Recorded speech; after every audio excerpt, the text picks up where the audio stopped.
It's the Sittin Sportside podcast, exclusively on 1045theteam.com.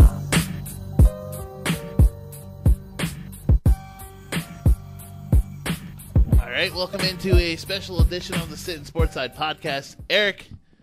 This is crazy. I don't know why you're introing.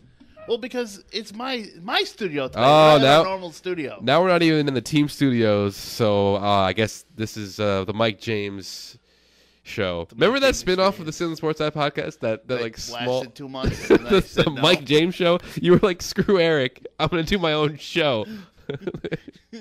Yeah, well, I came back to the Sittin You came back, but this is the Mike James area, I'll say, and I'm glad you're leading for a couple podcasts here. I'm glad we can lead off with a laugh after the last few days in terms of You mean the annoying, arrogant football. Patriots fans? You know what? I've actually done a really good job of tuning them out. I really did not listen too much. I might have caught a little Golic and Wingo here, and maybe had taken a phone call or two from Patriots fans, working the phones for the vac and guys. But other than that, I really tuned it out. I did not watch the post game with Brady. I did not watch anything. I might have saw that someone was doing stuff at Disney World with lifesavers. But Mike, you did not do a good job of this, but I think I did. I stayed away from the fray. I didn't really hear many annoying Patriots fans, but based on some texts that I have, you did not. That might be more, though, because I have a bunch of them on my Facebook. That's probably it. I can't really avoid them as much as I would like to. But, I mean, I got to say, as much as I hate them, the whole Brady and Edelman at Disney World with the lightsabers was pretty cool. The only part I saw about it was the pictures. I didn't really look into it too much because, once again, I didn't really care. I tried to stay away from watching anything like that. But yeah, I'm a big Star Wars fan, and I can admit that there are certain times where Tom Brady, in my personal opinion, is not likable. But there's other times where he can be, and I think in that moment probably he could live on that edge. I heard something yesterday. I can't remember where exactly it was. Maybe it was Levac that said it yesterday. But to me, actually it was Levac. I kind of agreed with him. Brady, to me, when it's showtime in the regular season in the playoffs, I can't stand him. But when it's not football season, he's not that bad of a guy. It's just during football season I can't stand him. You know what I mean? Yeah, I know what you mean. I don't know. I mean, I respect what the guy's done because he's had a ridiculously good career. But to me, I just can't. I don't know. Can I respect what he's done, but not respect the person necessarily? Yeah, okay. That's how I feel. You can't take away from the guy what he's done. Can we not bury the lead here and say that this for the first time ever in Super Bowl history, the MVP was suspended the first 4 games for performance-enhancing drugs? Leave it up to the Patriots. Oh, and can we not mention that somebody, Adam Schefter? That was one tweet I did see. That's one tweet I did see, and I laughed at it. Hall of Famer Edelman. A lot of people laughed at it. Come on, really? This has probably been a very highly debated topic on sports radio over the last couple of days, just based on one highly respected person in the football community, Adam Schefter. Schefter not losing some of his luster? I think he kind of is. I don't know. I feel like that might have. This is conspiracy theory. If we had a drop, we would use it. But conspiracy theory.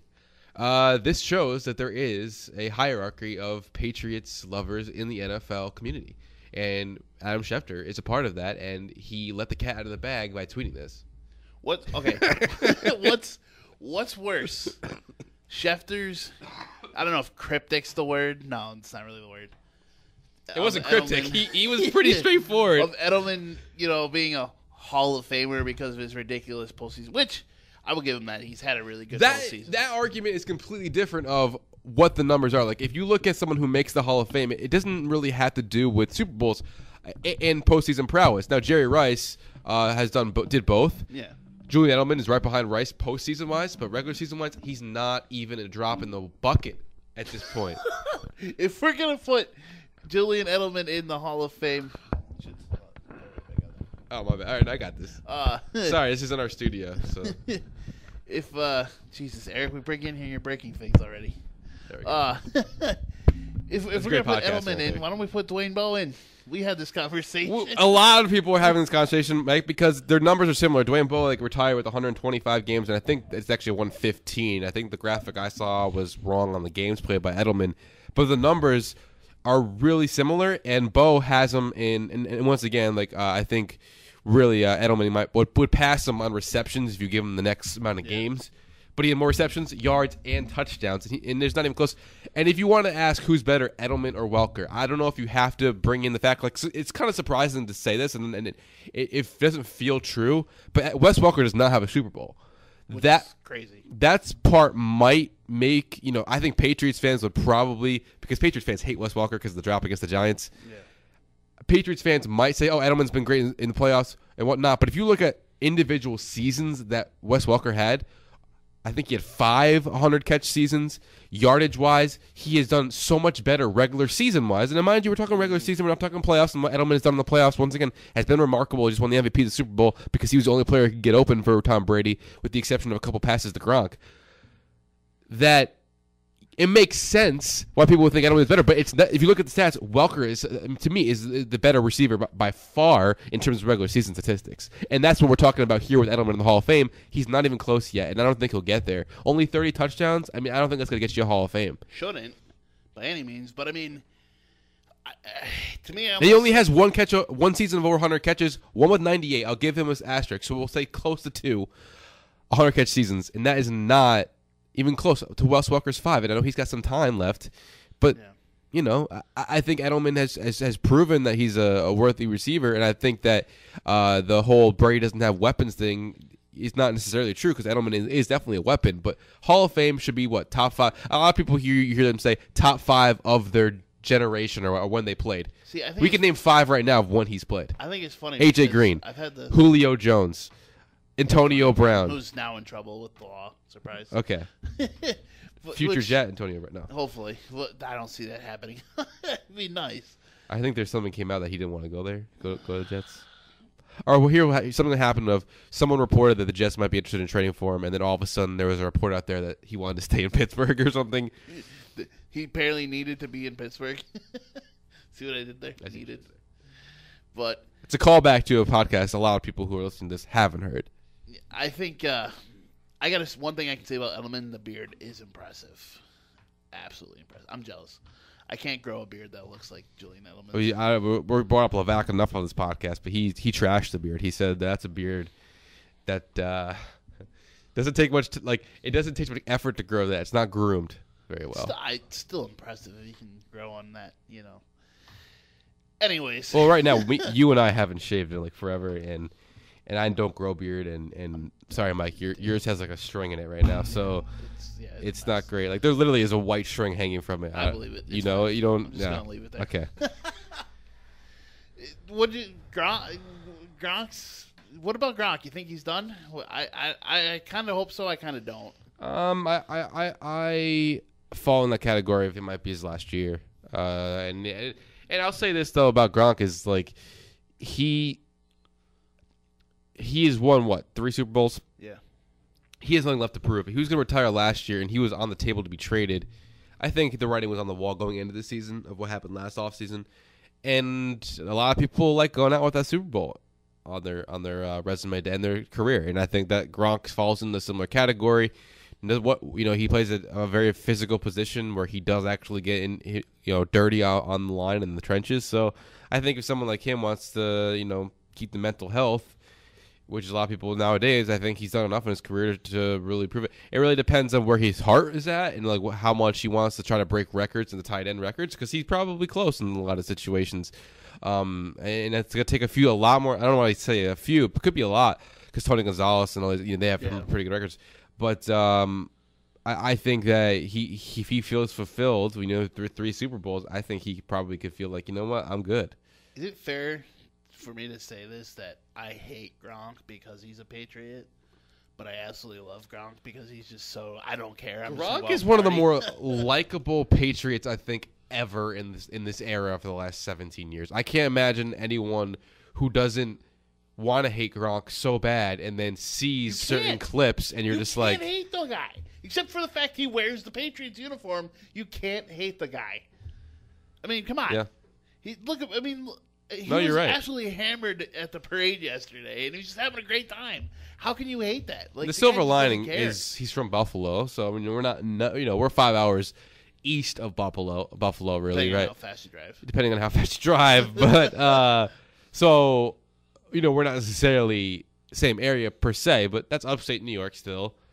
Got to give him that. We'll say, all right, fine. And he's crazy. He's a crazy dude, and a lot of times that sells. He's a guy I'd go out and have a beer with, honestly. Yeah, and he's crazy in the right areas, if you know what I mean. Like, he's not one of those people that yells in his quarterback faces. No. Yeah. And you gotta give him credit. He's a beast on the field too. We'll still use him being our safety as our number one. Well, that was just stupid. That was our number one gif of him. Yeah. So, what do you think overall of the game? Were you happy, disappointed? I mean, the narrative really coming out of it is 100% one of the more boring games, Super Bowl games ever. It was lowest rated, I think, in a long time. Don't tell Trey Wingo that. Did you hear his rant? I heard some of his rant. I'm not gonna defend something like that because that's his livelihood. Like, right? I don't think he does NFL Live anymore, but that's literally what he does. For like that, he obviously that's what we do too. Yeah. But I just feel like he's very sensitive about that for whatever reason. I don't know why. I understand. But, I mean, the narrative of being in a boring game is for the masses of people. Yeah. I'm sorry if Trey Wingo doesn't want to hear that. That's fine, and he can have a rant about it all he wants. You want me to get on a rant? Want me to go on my classic "Don't take a breath" rants? Go ahead. No, but really though, like the reason why it's a boring. The reason why is because the masses, the masses of people, the casual fans who want to see touchdown after touchdown and see it be an interesting game, doesn't want to see a defensive battle. And also, too, it wasn't like a defensive battle of where you could say, oh, look at this guy who hit the quarterback and stop. Like, how many times did Tom Brady get sacked? I mean, I feel like he only got sacked like once. And so, like, it was bad. It was bad offense. I think it was more bad offense than fantastic defense. It was great defensive performances. Obviously, great schemes run by Belichick, and the Rams still only held the Patriots at 13 points. Like, fantastic defense in terms of where the product ended. But when you're watching, you're not looking at this like we're watching the 86 Bears or watching these great defenses. It's almost like, where is the offense? It's so incompetent. Jared Goff is out of his element. So when you really look at it, yes, it was a boring game to the massive of people. Not everybody watches the games to watch the X's and O's. And for someone like Trey Wingo, they might, but for the end of time, he'll always be in the minority. So in the full-time narrative of it is, yes, it was a boring game to the masses of the people watching. Now, for me, I enjoyed it because it was still close down towards the end. I think there was a little bit of a lull there where I was like, this isn't like going well, but I was never in a situation of where I thought it was boring until I like really looked out on the internet and really saw that stuff. Yeah. But for someone like Trey Wingo, you have to understand that the majority of these people who watch it's almost like Easter and Christmas, church on Easter and Christmas. Yeah. It's almost like listening to those people to say, oh, that mass was good or that mass was terrible, because they don't go to mass every single year. They only go on the 2 big days. Yeah. So you don't have to listen to the people who only watch the football on the Sunday, because that's the only time they watch it. That's on Super Bowl Sunday. So you like they're the masses. Like, they're going to have the overbearing opinion, but I guess the Wingo's point is they shouldn't be the people we like look at for the overall synopsis of it. Because, like I said with the church thing, is they're the people that only go once a year. They're the only people that watch once a year. And for me, I would say it wasn't the most interesting game. But I don't think it was what Wingo said either, though, quite frankly. See, I think what impressed me the most, though, by far, was the fact that the Rams' defense held the Patriots to 13 points when they spent 98% of the game on the field because the Rams couldn't move the ball. You know what I mean? Unbelievable. How do you...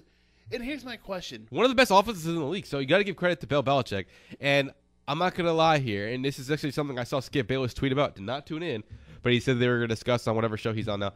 I know what it is. I just don't want to plug it. Skip Bayless is still on TV? Unfortunately, no, I like nobody's I actually like Skip. On TV yet? I like Skip in the fact that like I like yelling at him a lot, and I agree with him sometimes. But whenever he's wrong, I like being... It's like with anyone who's on TV. Stephen A., Max Kellerman, all those guys.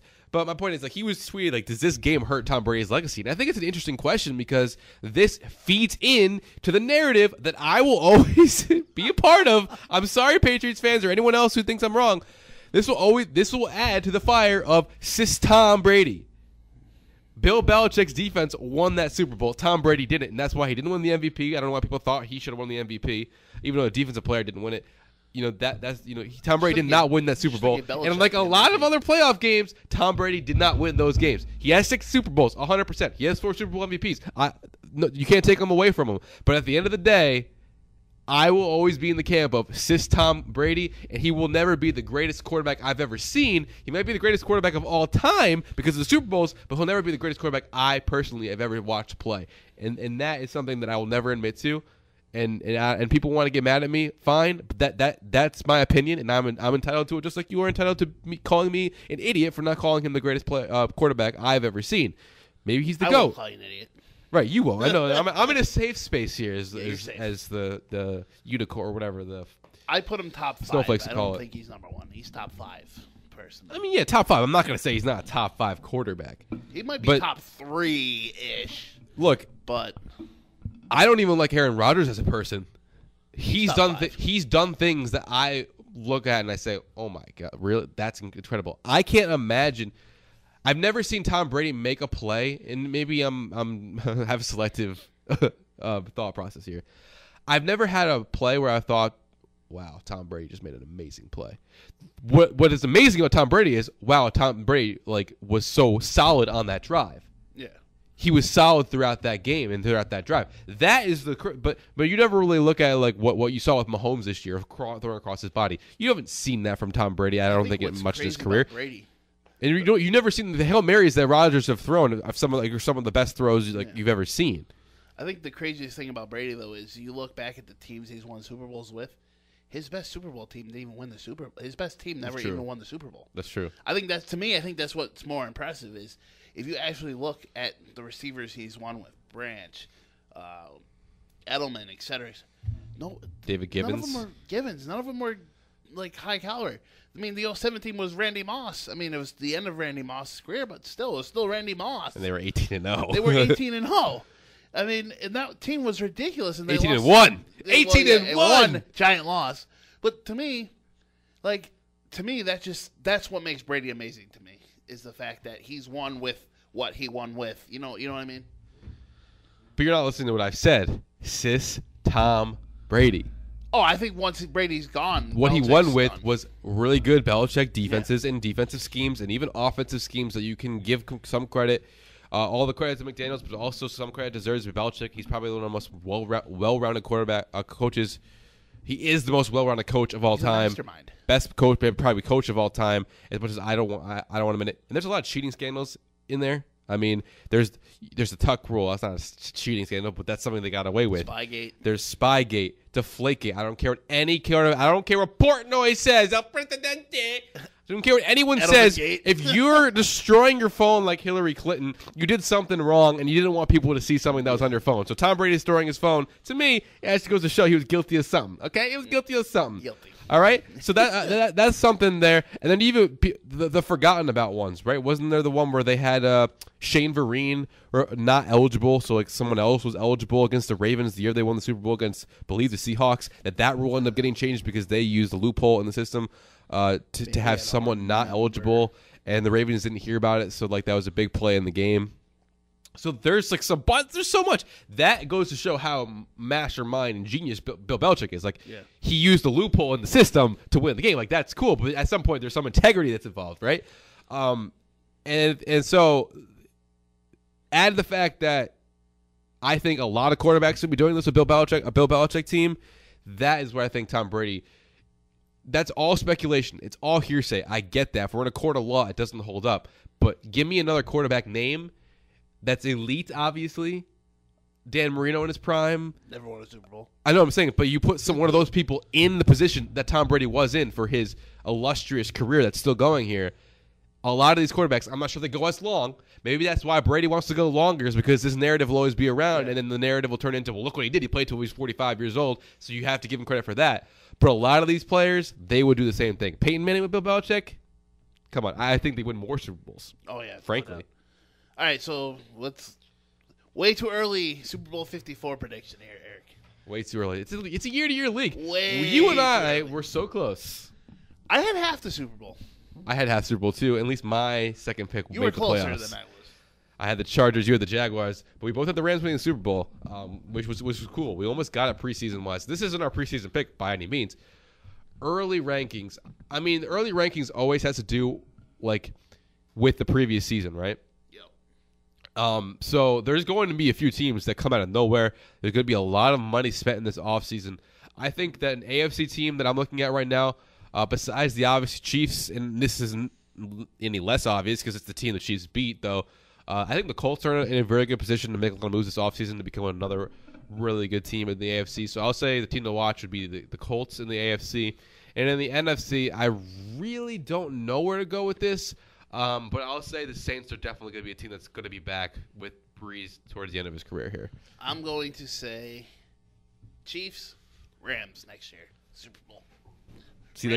Rams come back, Chiefs make it next year. There's going to be another team that's going to come out of the woodwork. There's at least going to be like the turnover is always different. Jaguars are coming back if they get a quarterback. Cleveland makes the playoffs next year. Calling it right now.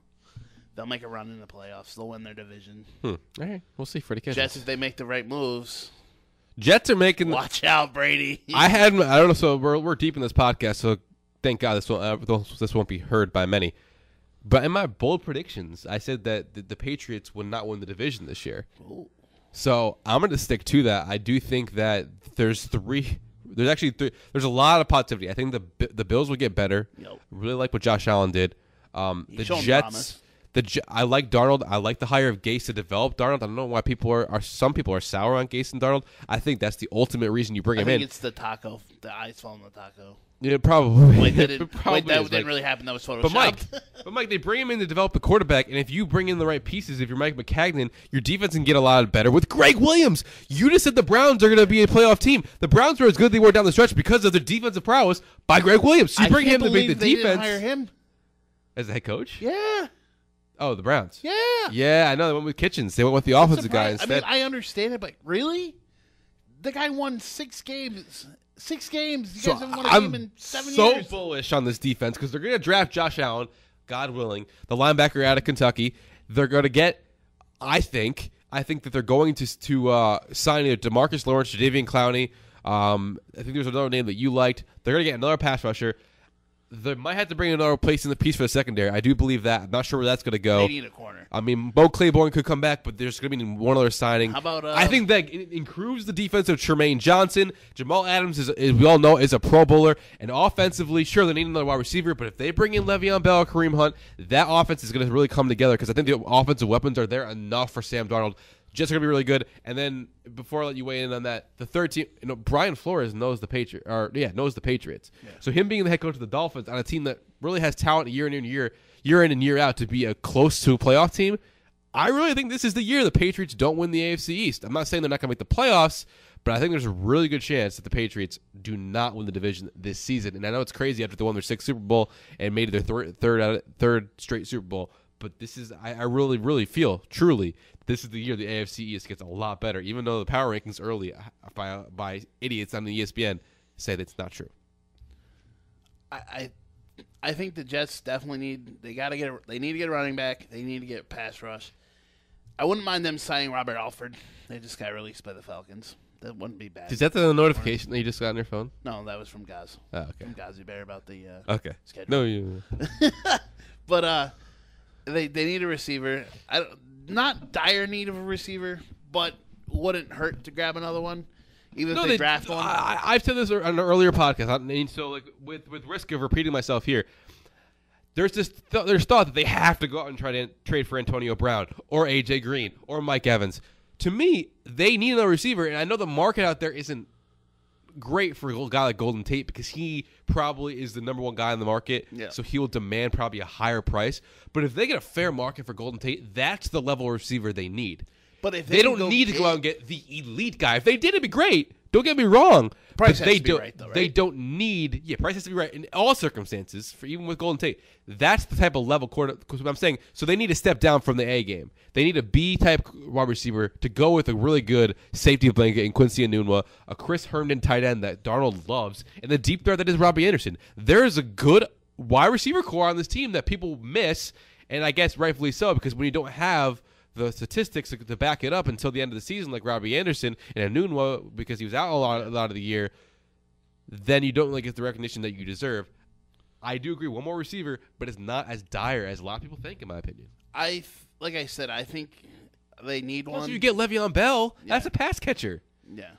What if they signed Bell and Hunt, and we had two? And you just put Bell as a wide receiver, and then you still got Trenton Cannon. Isaiah Crowell. Oh my gosh. We'll just. I mean, Bilal Powell is still on the mend. I don't know what. Should we just go to his Super career. Bowl 54 now? I don't think. This is where the studio is about to explode. I don't think it's crazy that the Jets are in Super Bowl 54. What? All right, I think it's a legitimate possibility. How about not 54? How about 56? I'll give them a couple years. Sure, but I think it's a years. legitimate. Mike, I think it's a legitimate possibility. We're sitting here being smug to Patriots fans a year from now. What if I'm how a I wishful will have thinker a party for Sam This Darnold is the first time I think I've been a wishful thinker of the Jets for a very long time, but I really think it's a possibility. As much as I've trashed if Jared Darnold, Goff I finally have. if Jared Goff took that leap, Tannehill, not a lot of people like Ryan Tannehill. He did pretty darn good in certain circumstances under Adam Gase. Why can't the Jets do it with Sam Darnold and this step forward? And with the defense that's going to be taken by one of the better defensive coordinators like a Wade Phillips. People are like, oh, well, Sean McVay had Wade Phillips. Greg Williams is right there with Wade Phillips. Wade Phillips is fantastic. He's a Super Bowl winning defensive coordinator. But last time I checked, I think Greg Williams is a Super Bowl, right? Defensive coordinator of the Saints. I know it was Bountygate, but wasn't he the coordinator of the Saints when they won the Super Bowl? I think Rest so. my case. Greg Williams is a good enough defensive coordinator. Come in and get the job done there, so you're not losing much. And I think you could have a more aggressive defense than Tom Bowles has. So I just think the Jets as a whole are getting so much better. It's refreshing. I could be overreacting, but I really do believe this is a playoff team next year and could go really far in those playoffs. It's Overreaction Wednesday here on the Sportside podcast. You can't stay down in the dumps on a Patriots Super Bowl for long. No. All right, well, we'll wrap this one up and stay tuned for more Sittin Sportside podcasts coming up here shortly because we're going to do a couple more, right, Eric, while we're here? At least one more? I stopped by. I mean, I drove all the way here Practically on around a the corner. Wednesday. On a Wednesday. He needed to be here Yes. on a Wednesday. We'll do 2 more podcasts, which, I mean, you'll see them when you see this one. So they're going to be up around at the same time. So just tune into those. And, once again, if you really want to listen to all the podcasts, it's a really easy way to do it. You go to 1045theteam.com. You click on the podcast tab. You click on the Sittin Sportside podcast.